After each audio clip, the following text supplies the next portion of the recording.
सत्संग जी, प्रेम से कहना कि ऐसा प्रभाव देखने को मिला कि वाकई ये सच के बिना जीवन अधूरा है। पर जाहिर सी बात है कि इतने समय से, इतने तरीकों से, इतने मान्यताओं के साथ अपना जीवन जब कोई जी रहा है तो इतना आसान नहीं होता उसके लिए इस बात को मानना कि अब तक का सारा जीवन जिया हुआ व्यर्थ था या झूठ था।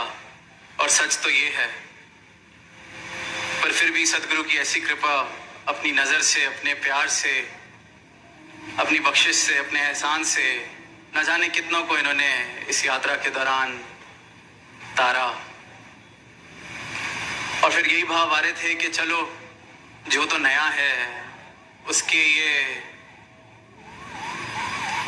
जो स्ट्रगल है, कॉन्फ्लिक्ट है इस चीज़ को समझने में, वो स्वाभाविक है। समय लगता है, कई बार साल के साल हो जाते हैं, दशकों के दशक बीत जाते हैं, हम यहाँ हैं भी पर फिर भी खुद को समर्पित नहीं कर पाते, भक्ति मार्ग पर पूरी तरह से चल नहीं पाते। आज भी जब जिक्र हो रहा था कि मोबाइल नंबर सदगुरु का, तू ही निरंकार मैं तेरी शरण हाँ मैनू बख्श लो, उसकी सारी गुण बताए गए कि लाखों करोड़ों भी एक ही बारी में कनेक्ट कर सकते हैं, कभी व्यस्त नहीं होता, कभी कॉल वेटिंग नहीं होती। पर एक चीज़ जो दास कहना चाहेगा कि जिस तरह आम कोई फ़ोन में बात करनी होती है तो उसमें बैलेंस डालना होता है, तो इसमें भी गुरमत का बैलेंस,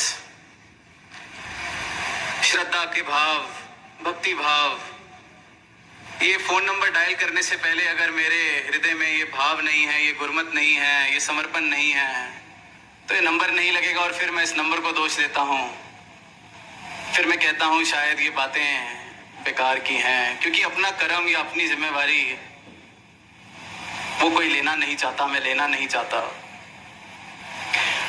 और टूर के दौरान एक स्थान पर यही भाव रखने का अवसर मिला कि भक्ति तो सिर्फ और सिर्फ भाव है। भक्ति में से भाव का घाटा हो जाए, समर्पण का घाटा हो जाए तो भक्ति के समझो प्राण निकल गए, भक्ति बची ही नहीं। भक्ति वो कहला ही नहीं जा सकती जिसके अंदर सदगुरु के प्रति समर्पण नहीं है, दिल में प्रेम नहीं है, श्रद्धा नहीं है। तो अगर दिल में श्रद्धा नहीं, दिल में प्रेम नहीं, दिल में सदगुरु के प्रति विश्वास नहीं, समर्पण नहीं, तो फिर इस शरीर की हरकत को भक्ति नहीं कहा जा सकता। शरीर चरणों में लेटा रहे और अकल मुझ पर भारी है, तो ये भक्ति नहीं, ये ढोंग है, ये धोखा है। और धोखा हम किसी और के साथ नहीं, अपने साथ कर रहे हैं। किसी और को धोखा क्या दे सकते हैं? किसी को कोई धोखा नहीं दे सकता। हम सबसे बड़ा पखंड अपने साथ कर रहे हैं। अगर मन में कोई भाव नहीं, दिल में कोई श्रद्धा नहीं, फिर तो शरीर की हरकत। तो ये भक्ति कोई दुनियादारी का सिलसिला नहीं कि निभा लेंगे, निभानी पड़ेगी, बड़ी कोई मजबूरी है। दुनियादारी निभाएं जहां मजबूरियों में निभाना पड़ता है, पर भक्ति तो इन सब चीजों से मुक्त करने वाला एक रास्ता। उसमें ये एहसान हम किस पर करने चले हैं कि हम निभा लेंगे।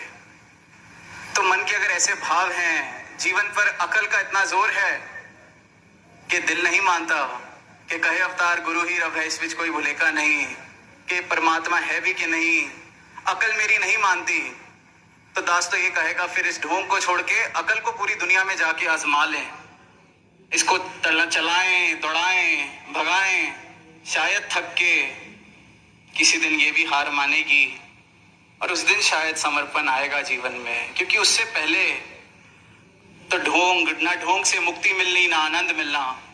तो अपने साथ ये धोखा ना करें। और दुनिया में भी यही अलग अलग तरीकों से दुनिया कर रही है। और दास अक्सर वो पंक्तियां दोहराता है कि तुम जमाने की राह से आए वरना सीधा था रास्ता दिल का। और मेरी अकल को अगर सीधा रास्ता पसंद नहीं आ रहा है कि जरूर जमाने की राहों में जाएं, इतनी हिम्मत दिखाएं।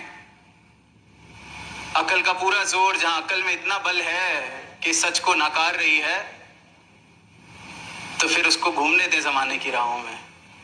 और जब जमाने की राह से थक कर लौटेंगे तो सदगुरु ने तो यही मिलना है, क्योंकि ये रब हैं और इनका ब्रह्म ज्ञान अटल सच्चाई है। इसने कहीं जाना नहीं, इन्होंने कहीं जाना नहीं। तो जब घूम फिर के हम पहुंच जाएंगे तो इनके चरणों में ही आना है। तो यही बात कि किसी प्रकार का जोर, किसी बात का एहसान किसी पर ना करते हुए अपने पर ये एहसान करें कि अकल का भी जोर है तो उसको भी दौड़ाए आए दुनिया में जाके। वरना भक्ति के ना आनंद के हम पात्र बन सकते हैं, ना कोई जीवन में प्रेम आ सकता है।